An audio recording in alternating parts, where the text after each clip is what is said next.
Inayagan is a barangay located in the city of Naga under the province of Cebu.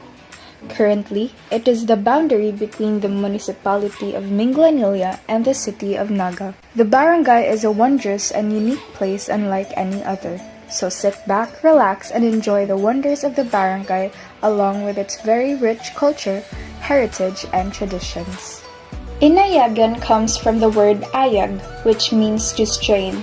It is said that there used to be valuable minerals that can be found in the barangay way back. People in Inayagan favor the Holy Church.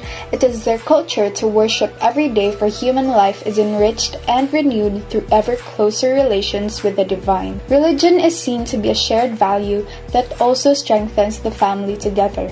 Because of this, their culture is richer throughout the time. Rikyo Southeast Asia Incorporation is more suitable and perhaps the oldest factory in Inayagan. It is a Japanese company that manufactures shoes. Bounty Fresh in Lower Bayong and Ichipan in Upper Bayong. There is also a new beautiful resort in Sitio San Juan, Inayagan named JV Resort. The San Juan Beach made fishing a possible livelihood for the residents of Inayagan. Because of the geographical location of Inayagan, residents, especially men, choose to become fishermen in order to feed their family. There are 53 Poocs in Inayagan, including Pooc National Highway, Pooc Kalingawan, Naoghong Sapa, Pooc Kapilya, Pooc Basquitan, and 48 others. A few of the common professions in Inayagan are education and fishing. Societies benefit as well. Societies with high rates of education completion have lower crime, better over health, and civic involvement. When it comes to natural heritages, Inayagan has the old tambis tree, the old breadfruit tree, and the old mango tree are a living proof of how Inayagan gives importance to the nature around. These trees not only serve as a natural heritage for the place, but also provide health benefits that can be used by the residents. Inayagan truly gives value to its natural surroundings. However, it is not only the natural heritages that make Inayagan a charming place, but also the animals that inhabit the area. Around the area, you may be able to spot some chickens around the residences. This is because the residences domesticate them or use them as a source of livelihood.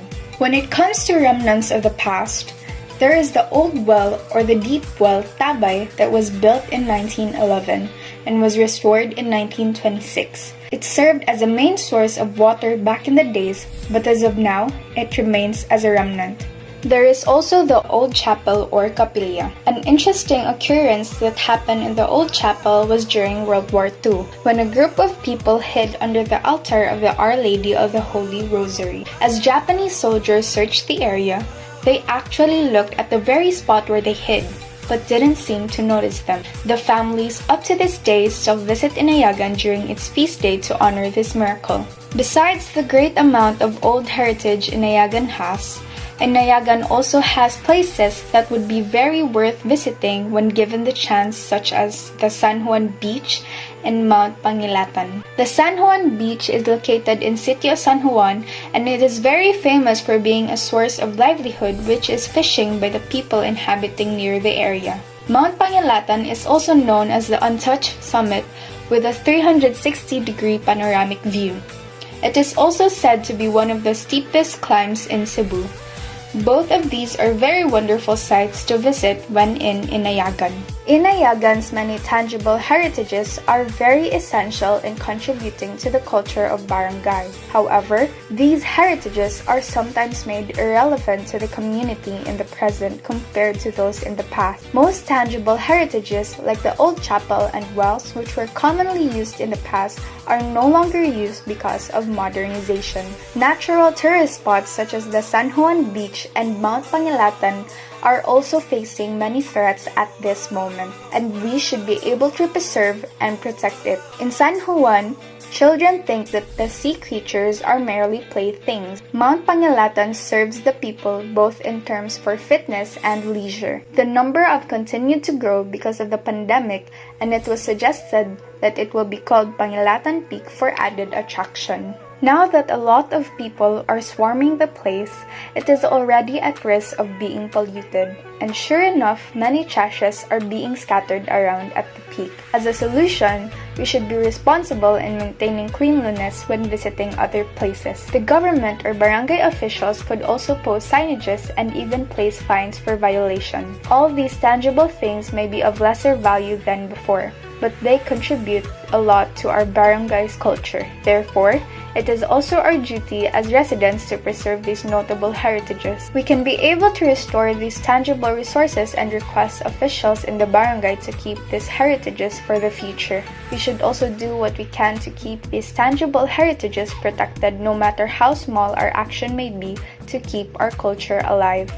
Barangay Inayagan is not only rich with natural heritages such as the San Juan Beach and the Pangilatan Peak, but also rich with beliefs, traditions, and stories that help form the cultural heritage of the barangay. San Juan, a sitio in Inayagan, is home to many superstitious beliefs that have been passed around by its residents throughout the years. One of these beliefs include floating horses that were seen running along the shoreline of San Juan Beach way back in the 1960s. It is said that there were two types of horses that could be seen along the shore, krung and kui. The horses were called krung because of the sound krung krung krung that they made as they ran around with their chains. The other horses, known as kui, were also called as such because of the sound they made, much like wee. It is also said that the spirits of those who have been run over by Cebu's old train in the old railway of Pooc in Sitio San Juan stayed behind for some time. But with the increasing amount of people occupying the barangay, the floating horses are nowhere to be found, and the superstitious beliefs exist only in the memory of the residents. Currently, the evolution and advancement in technology we are experiencing contributes to the growing number of threats to these beliefs. Through socialization, these beliefs may be handed down from generation to generation.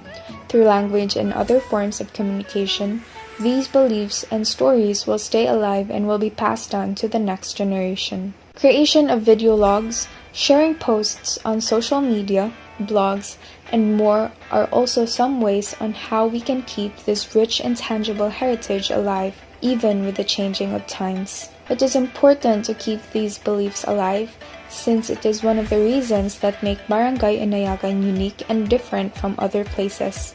It is also the core of the culture and heritage of the place. The Our Lady of the Holy Rosary Parish was erected in October 22, 1986. This date coincides with the annual fiesta. On that day, Father Agustin Blair B. Avella was installed as the first parish priest. It was also the birth of the parish in Inayagan.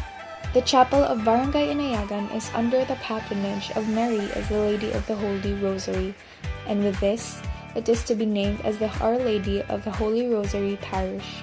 People believe that this is a celebration of love and a reaping of the fruits of love. It is also a thanksgiving for all the blessings received and to remember Mary as our guide.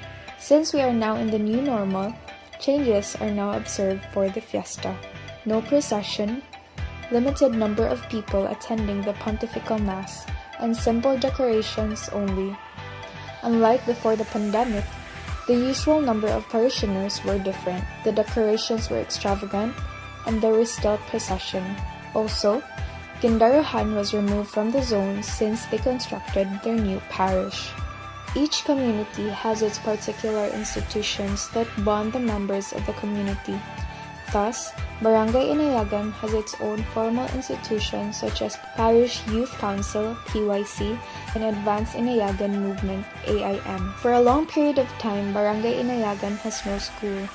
They are used to go to neighboring Barangay Tuyan that already had an existing school. Tudosya Mantalaba Española, the first elected Kabataang Barangay Chairwoman, and established a project which is the first building of the present Inayagan Elementary School, with the support of the late Judge Abelardo C. Larumbe and the Barrio Council. They started the fundraising project in 1977, but prior to that, they already had different activities such as establishing the KB in 1974, Miss Inayagan in 1975, Rose of June with the 9 Planets in 1976, and Bathaluman in 1977. Way back 1970s, people from Inayagan started Manyanita. Manyanita pertains to a celebration of someone's birthday. This is usually celebrated after midnight or at dawn by singing a song to awaken the person being celebrated. In contrast to a birthday party, a Manyanita is a very simple celebration, usually attended by immediate family members only.